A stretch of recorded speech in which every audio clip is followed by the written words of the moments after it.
I have a decade-long hatred for dark academia. Ever since I stumbled across it on Tumblr all those years ago, I could not stand it. Not because of the edgy edits of classical paintings, aesthetically pleasing shots of libraries, or the elevated schoolgirl outfits. Not even because for a while, you could not escape from dark academia. No, I hated it because I knew what it would become.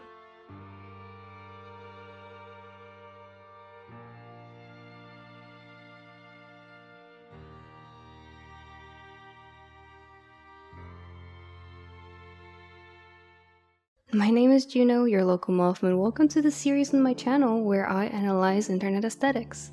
And today I will talk about an aesthetic I avoided talking about for as long as I could, despite the countless requests I got for it. Today, I will prove to you that dark academia was the canary in the mines for internet aesthetics.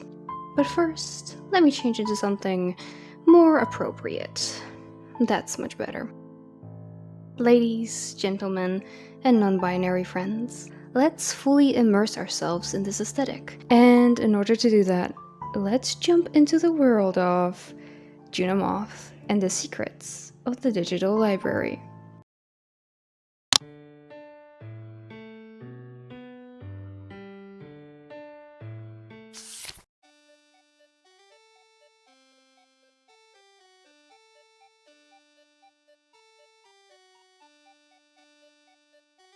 Oh, hello there. Sorry for the long wait. What may I help you with?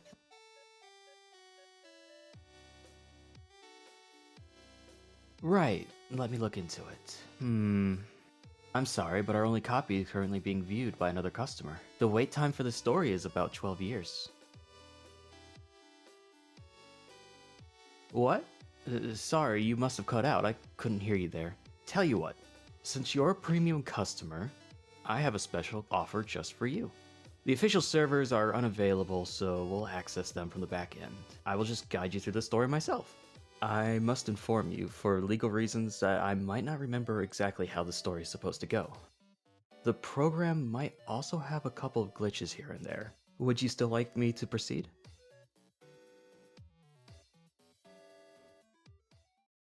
Imagine that after years of tears spilled over textbooks, hard work, and sacrifice, you finally made it.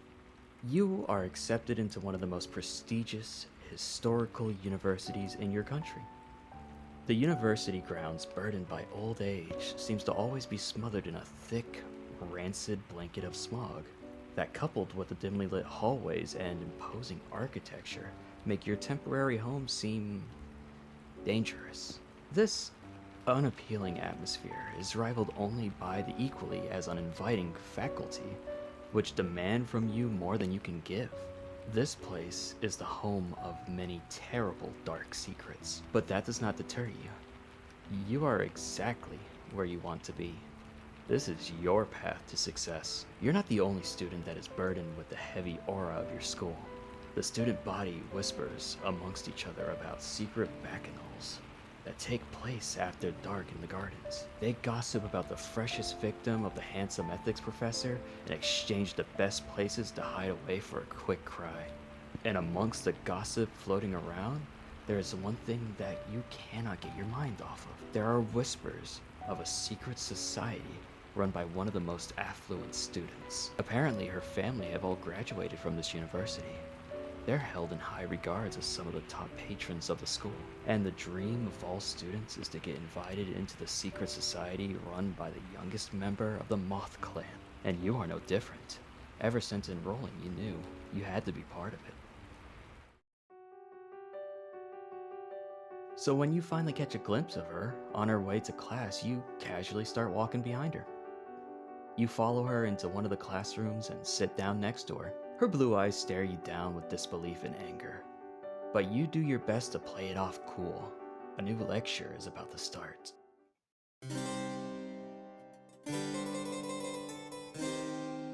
Secret societies, debaucherous parties, and mysteries.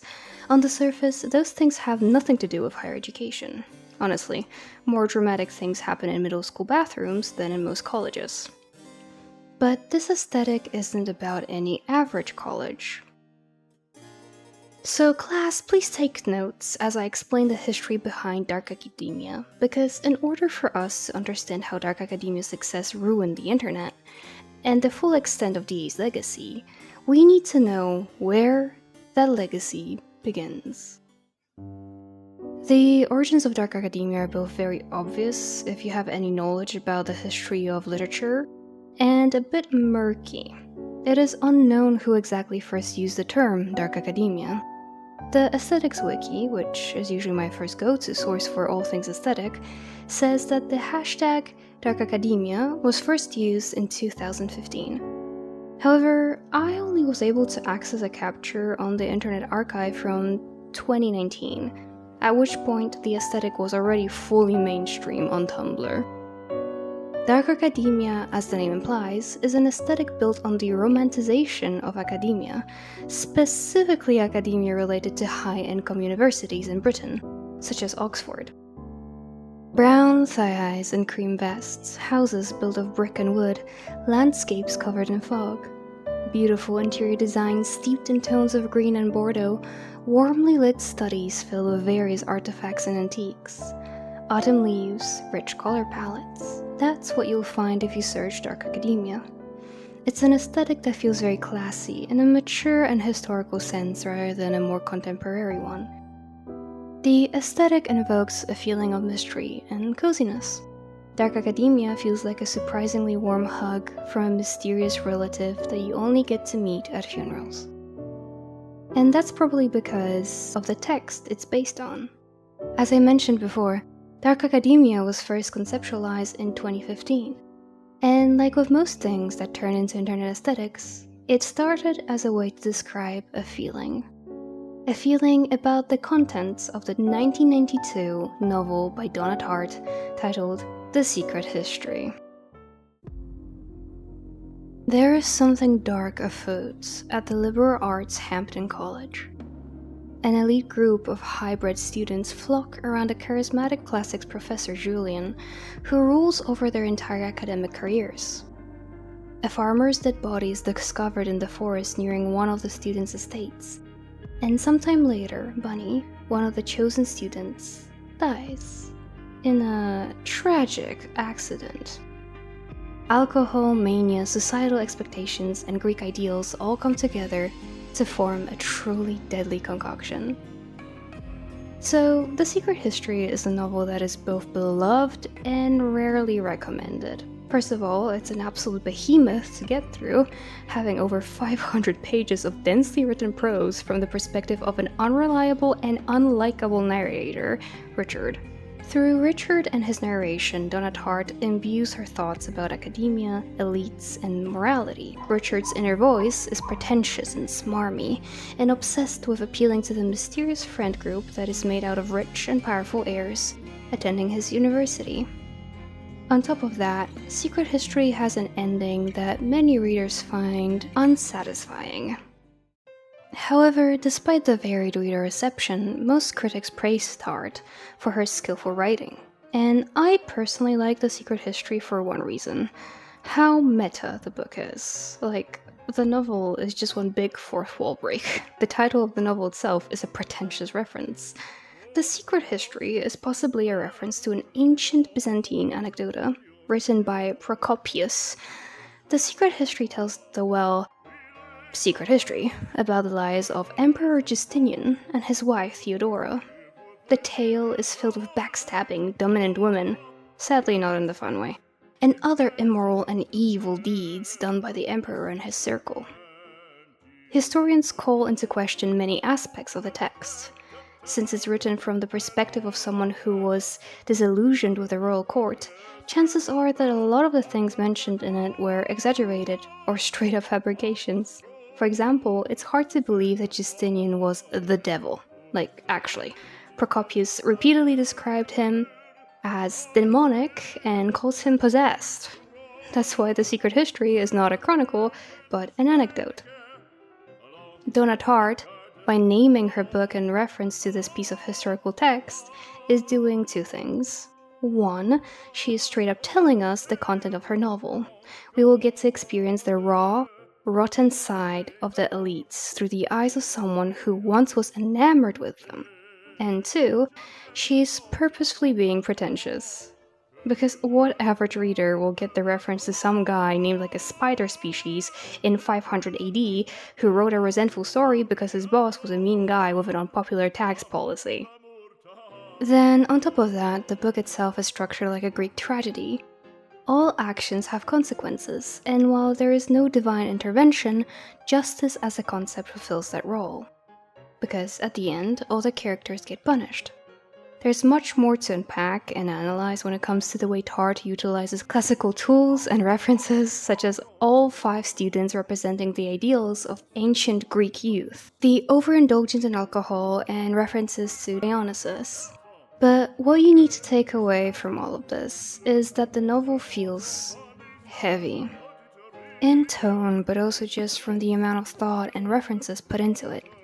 Donna knew what she was writing. She understood the depths and layers of history behind academia and literature.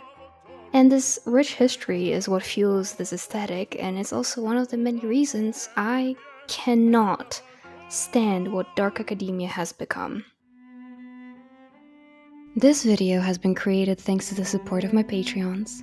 Fungus Finder, LEJBR, Super Orlok, Sharoli, Smiley Face Upside Down, Look Liz Lizard, The Julo, Tech Candle, Vanish, Narbo, Yuki, Vivian is here, Russ, Robert V. Aldrich, Zach Buddy, Casey Valentine, La Bull, Rosemary, Nezzy, Roses and Water, Alan Foravan, Odelagat, Ren Davidson, The Usual but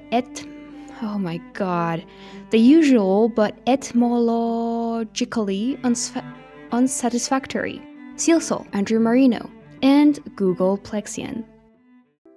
Because before Tumblr and The Secret History, many hundreds of years ago, there were the Romantics. Romanticism was a period in literature of grandiose, emotionally potent texts filled with references to folklore, God, and Greek classics. The Romantics admired the previous generations of artists. From the classical period and nowadays, the DA community admires their work, which you will find endlessly referenced in dark academia hubs. Time surged forward right at the tail end of the Romantic era. Oscar Wilde was born.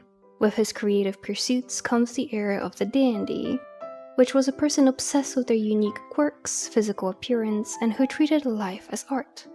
Most importantly, appropriate classy aesthetics were treated as a philosophical stance, rather than a personal choice. You can see traits of dandyist thinking still very much present in people who treat dark academia less like an aesthetic and more like a lifestyle. With the influence of the dandies, decadence seeped into academia and the arts, and as history progressed, the school outfits, aka the preppy style, from various prestigious universities meshed with popular culture as signifiers of class, and in some circles, as very fittingly, fetish wear.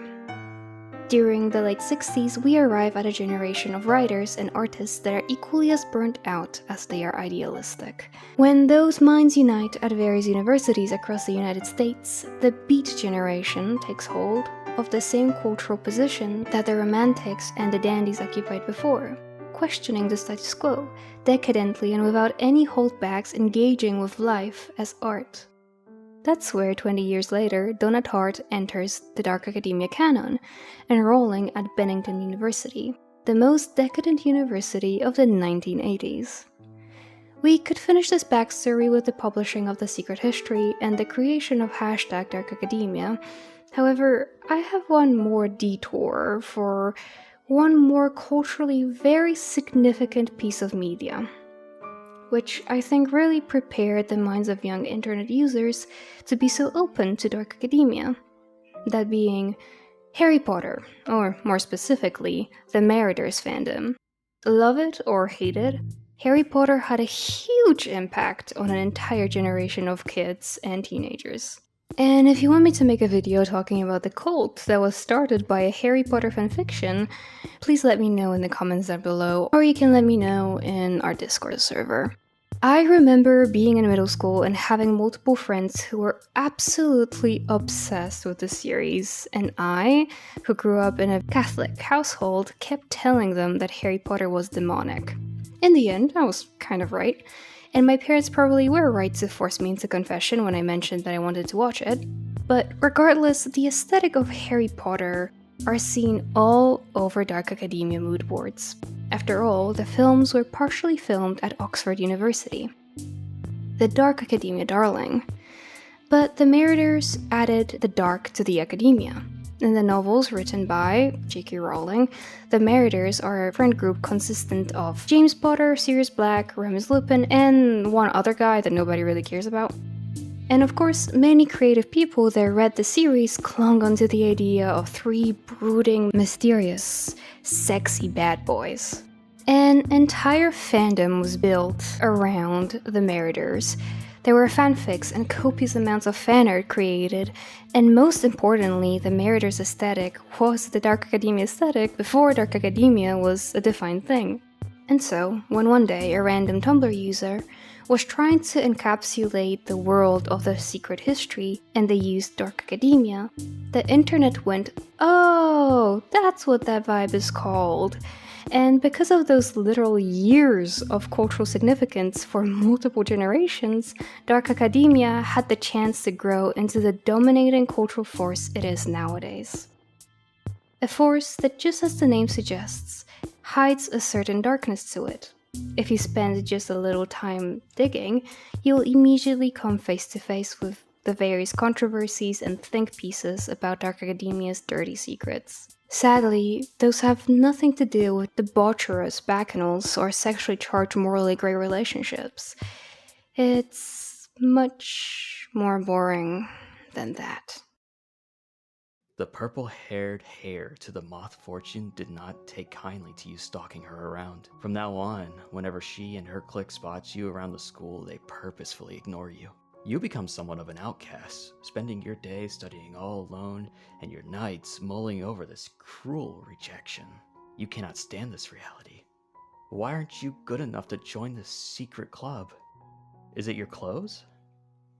It's true that they aren't anything special, but with the tuition being this high, you can't really afford anything else. Then maybe you're simply not intelligent enough. Reading through the mountains of classics is probably easy for the Moth Girl. You're simply too stupid to understand them. Or maybe you don't have the artistic integrity to impress her.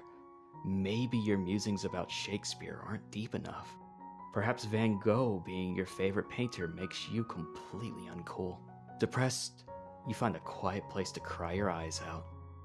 However, you only managed to get about 5 precious minutes into a well-deserved cry, before the very reason of your suffering barges into the empty bathroom you chose to hide in. You decide to. You hold your breath and listen to the Moth explain to her friends what she thinks the issues are with the likes of you.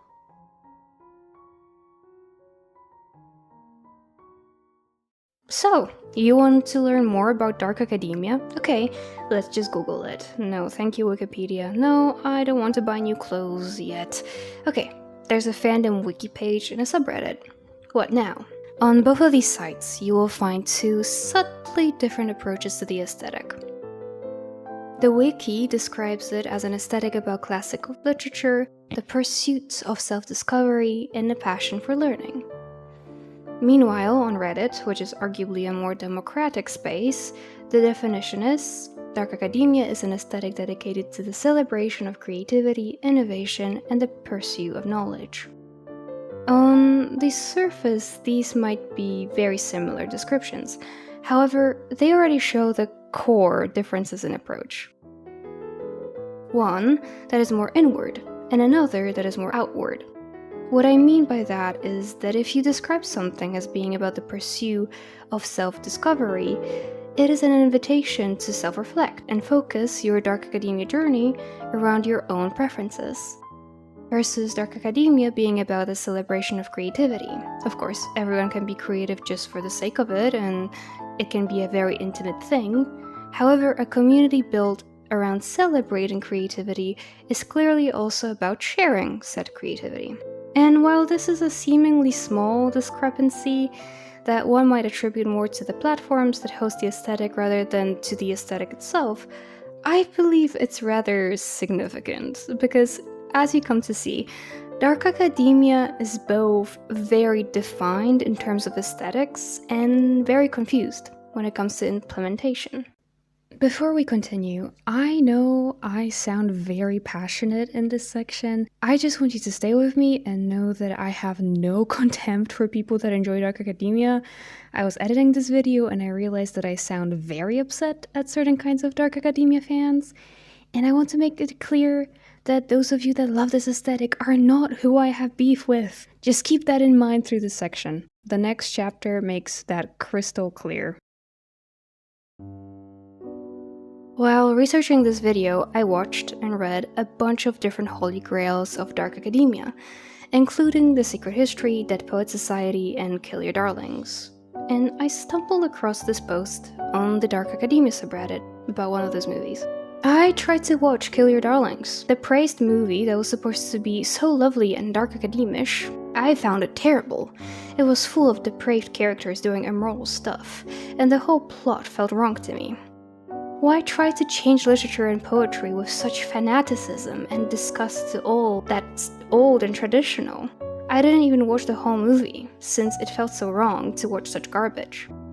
Am I alone with my thoughts? Did anyone else find Kill Your Darlings unenjoyable? In this absolutely scathing review, there is one sentence that really stands out to me.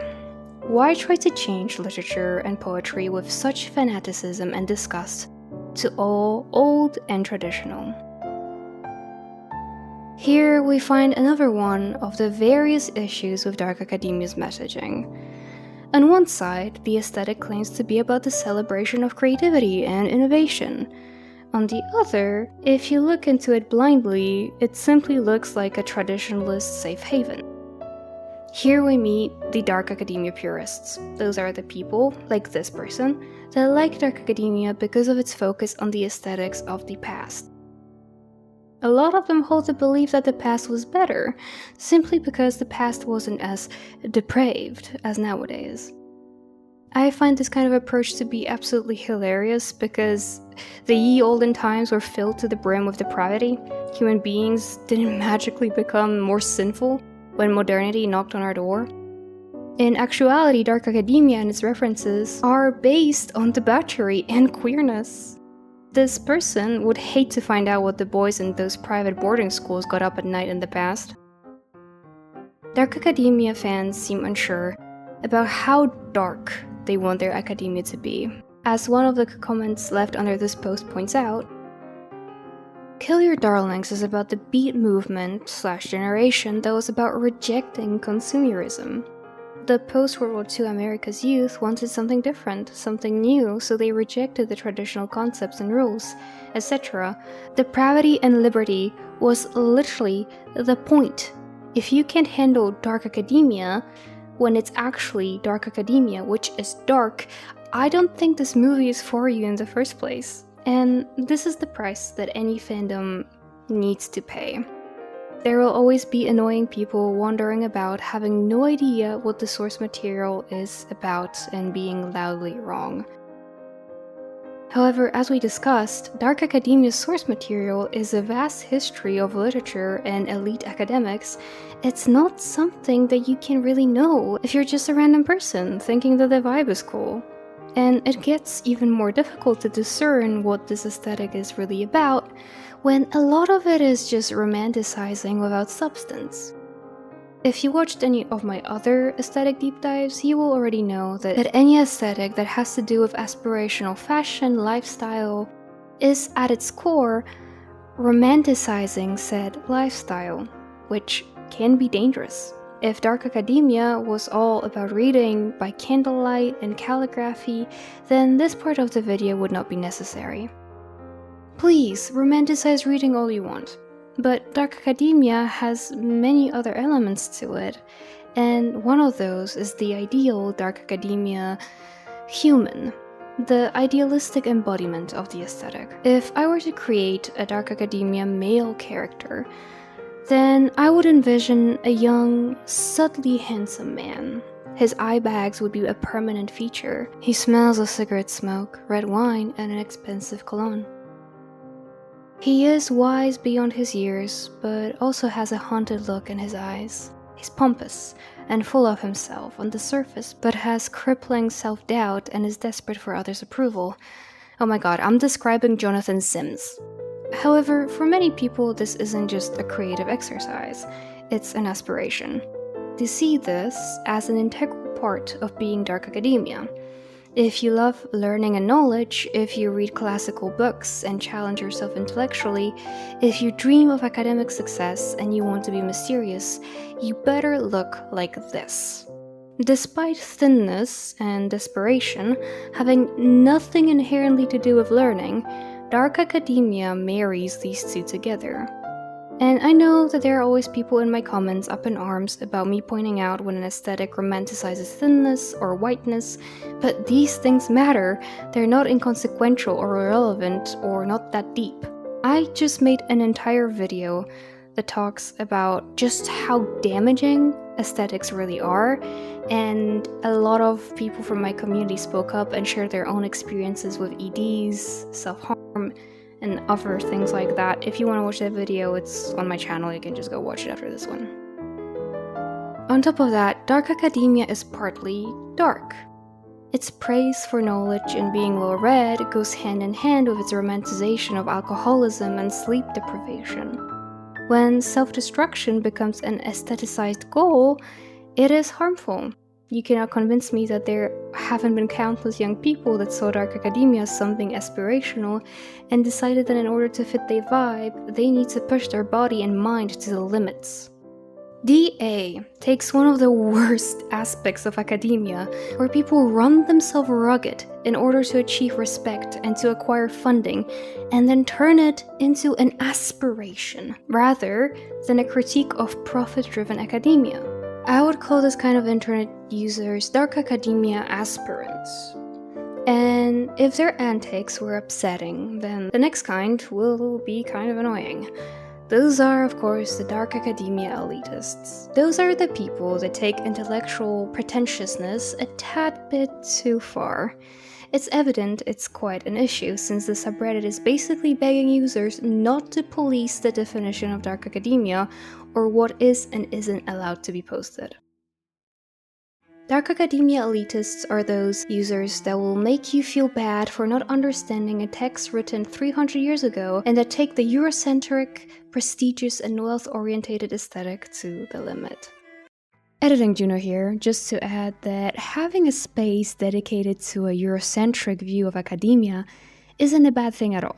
There is a time and place for everything, and dark academia is mainly based on old European aesthetics.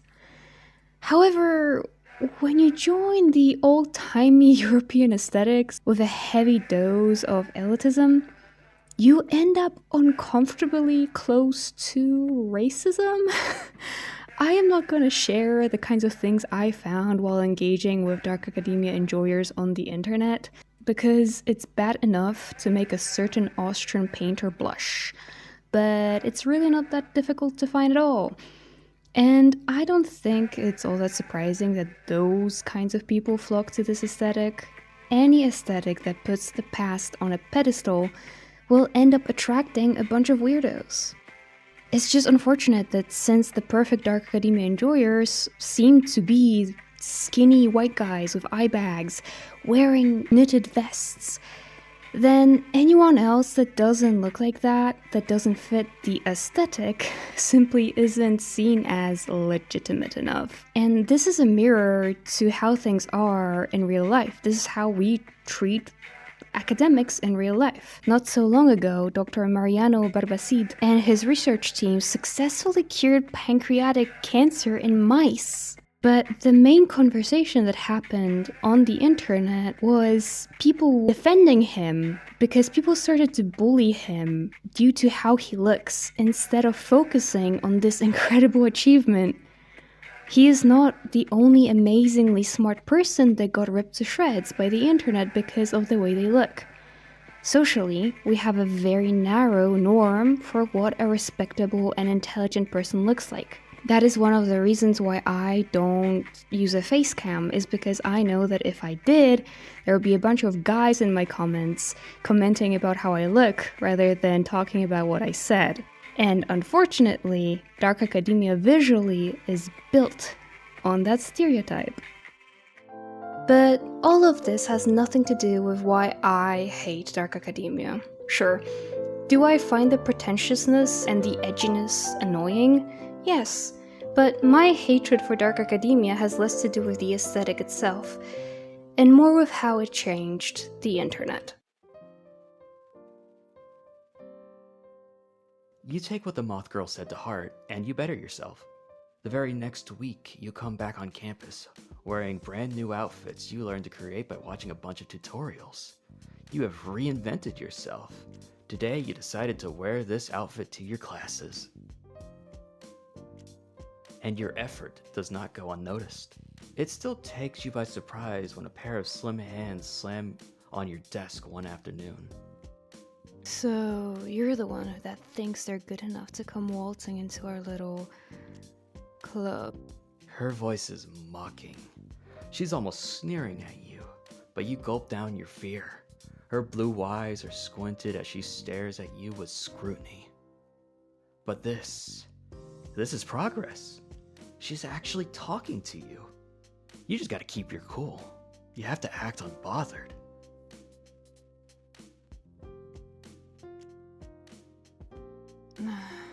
She sighs and relents, pulling back. This time when she looks at you, she seems calmer. You know what? Sure. You clearly haven't made any friends this semester, and all the other students think you're a weirdo, so if I don't do something, you'll end up being terribly lonely. Follow me. Only feeling slightly bothered by her comment, you do just what she asks of you. Your heart is pounding as you walk down the dimly lit hallways of your school.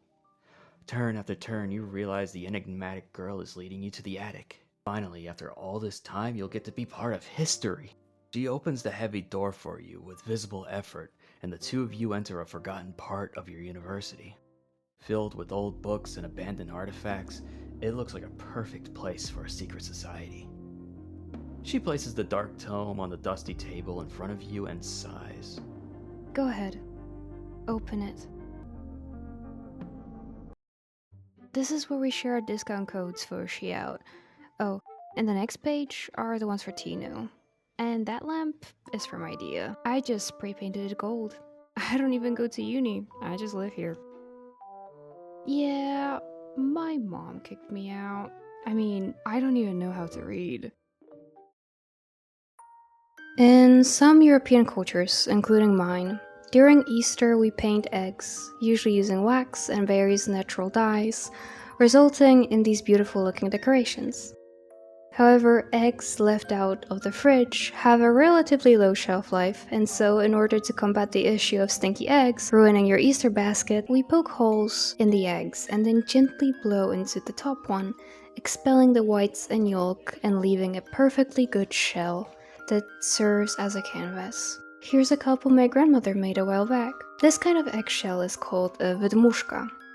And that word, I think, perfectly encapsulates what dark academia is nowadays, and what happens to every single internet movement that hits the mainstream. And the worst part is, I adore literature and history. I love to read. Dead Poet Society was one of the more influential movies I watched as a teenager.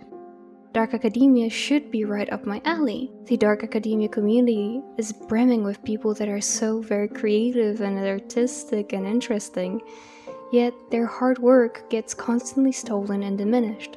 DA is one of those rare aesthetics where all genders come together to geek out over fashion and architecture. The aesthetic supports many hobbies that I myself partake in, such as journaling, writing, photography, and art. This community is a place in our oversaturated world where there are many people that still pay attention to the little details and appreciate the humanities. And of course, dark academia has been popular, because it's a space that admires beauty and knowledge in a world where both of those things do not matter anymore.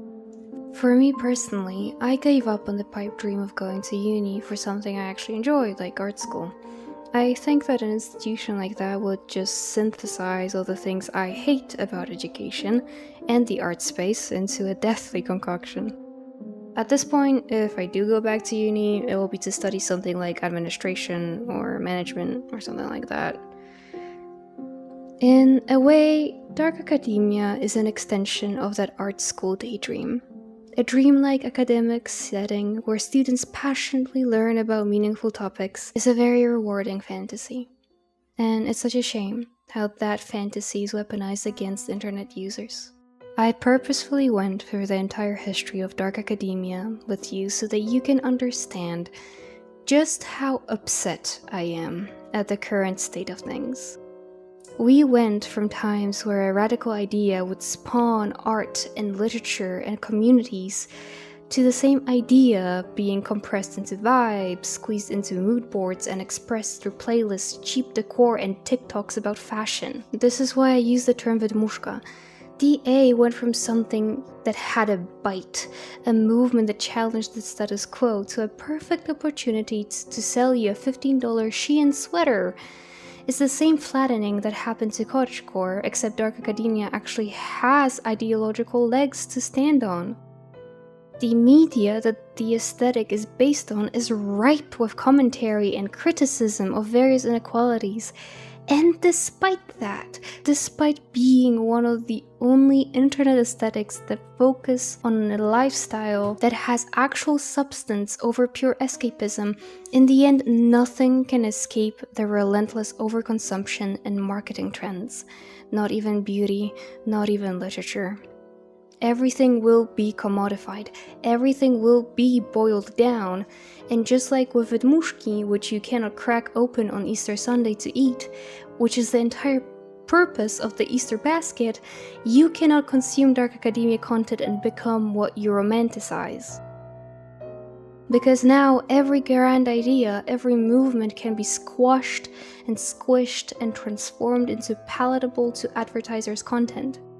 It loses all meaning because it becomes so deeply dehumanized, it doesn't stand for anything anymore. And with that, the secret history as a text becomes meta again. But this time not because of authorial intention. The fact that a novel about the dangers of romanticizing these Greek ideals, elitism, and corrupted academia turned in the end into a way to sell the same romanticized ideals is just tragic. Donna was criticizing a life that she was a part of, but her lived experience, her criticism, and commentary all resulted now in outfit inspo shorts with shady Amazon gift card links in bio.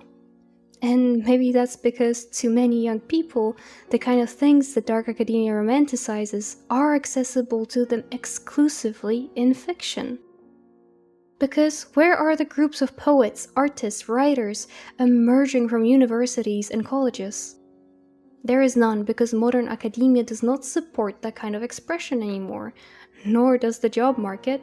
Poetry and humanities were always associated with higher class, but nowadays the value of the arts has been so diminished that unless you have a rich family backing you up, there is no point in spending years of your life acquiring a degree in a humanitarian discipline. In the past, music, art, and literature, and the studies of these subjects were what entire cultures were built on.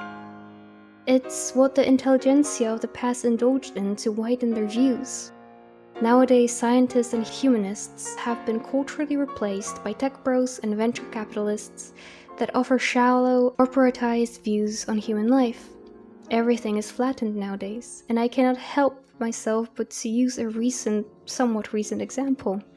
Let's talk a bit about Emerald Fennell's Wuthering Heights, and how that entire fiasco compares to the current state of dark academia.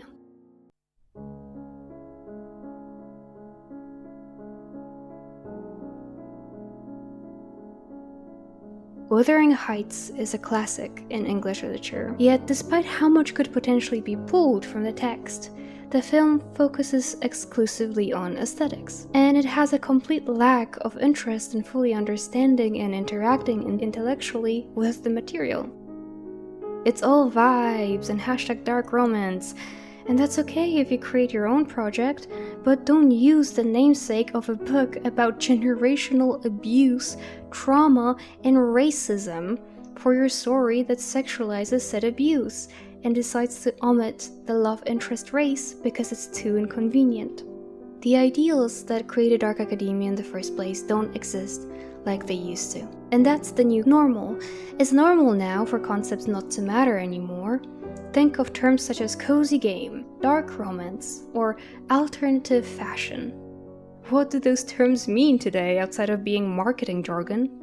Do their definitions matter in determining whether or not something actually is the thing it's claiming to be?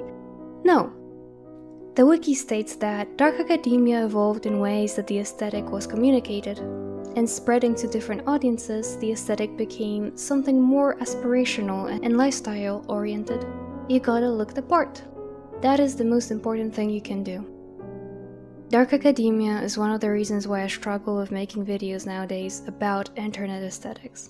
Because a lot of them are lifestyle aesthetics, and it feels like they are less of a hobby or a collection of cool things, and more like one giant ad. It's like going to a museum for a photo op and not reading a single plaque. I hate dark academia because it's internet in a condensed bubble. You have the elites that call other people posers. You have the actual posers. You have the link in bio girlies selling Amazon products. There are the it's not that deep crowd. There are the genuine enjoyers. There are the passive consumers that don't care. And you have 50 different corporations always advertising to you.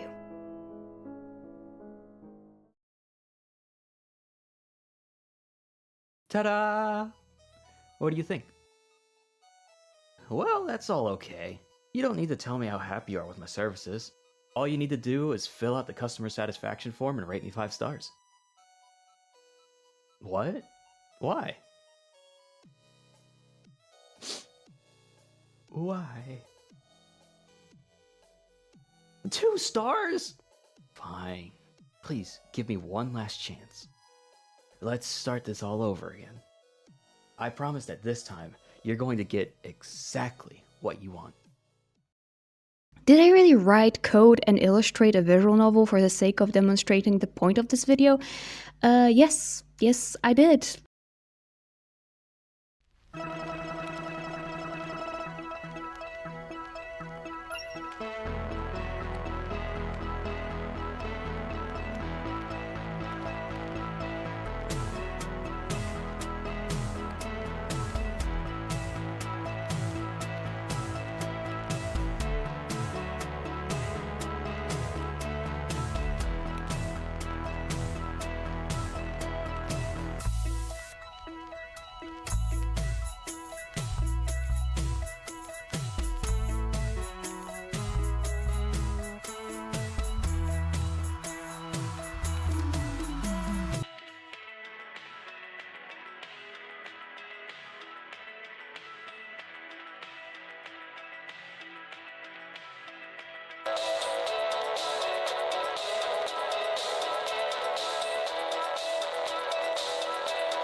I wasn't lying when I said I hate dark academia.